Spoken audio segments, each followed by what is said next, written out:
মৰিগাঁৱত চাইবাৰ অপৰাধীৰ কবলৰ পৰা উদ্ধাৰ ৯৩ লাখ টকা। যোৱা ৫ মে'ত প্ৰগ্ৰেছিভ নামৰ এটা প্ৰতিষ্ঠানৰ গাণনিকৰ পৰা ৯৬ লাখ টকা সৰকাই নিছিল চাইবাৰ অপৰাধীয়ে। প্ৰতিষ্ঠানৰ পৰিচালন সঞ্চালকৰ ভুৱা পৰিচয় দি হোৱাটছএপ যোগে সৰকাইছিল এই ধন। আৰু এই সন্দৰ্ভত মৰিগাঁও আৰক্ষীক অভিযোগ দিয়াৰ পিছতে তৎপৰতাৰে ব্যৱস্থা গ্ৰহণ কৰি ৯৩ লাখ টকা উভতাই আনিবলৈ সক্ষম হৈছে মৰিগাঁও আৰক্ষী। প্ৰথম পৰ্যায়ত ইণ্ডাছ বেংকৰ একাউণ্টৰ পৰা ৮৮ লাখ টকা ঘূৰাই আনিবলৈ সক্ষম হোৱাৰ পিছত পৰৱৰ্তী সময়ত কোটাক মহিন্দ্ৰা বেংকৰ একাউণ্টৰ পৰাও ধন একাংশ উদ্ধাৰ কৰিবলৈ সক্ষম হৈছে। মই প্ৰগ্ৰেছিভ ফাইটিকেমৰ মেনেজিং ডাইৰেক্টৰ হওঁ।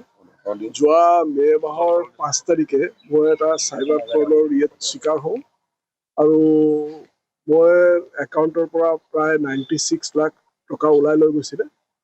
আৰু মোৰ চিফ একাউণ্টেণ্ট যিজন আছে তেওঁক মানে আচলত মটিভেট কৰি কিনে তেওঁক হোৱাটছএপত মোৰ ডিপি লগাই মোৰ ফটোখন লগাই তেওঁলৈ মেছেজ কৰি তেওঁক ঘূৰাই মেলি তেওঁৰ থ্ৰুটোত মানে পইচাটো তেওঁলোকে ওলাবলৈ বেংকৰ পৰা ওলাই কিনে ইণ্ডাষ্ট্ৰিয়েল বেংক লুধিয়ানালৈ পঠাই দিলে।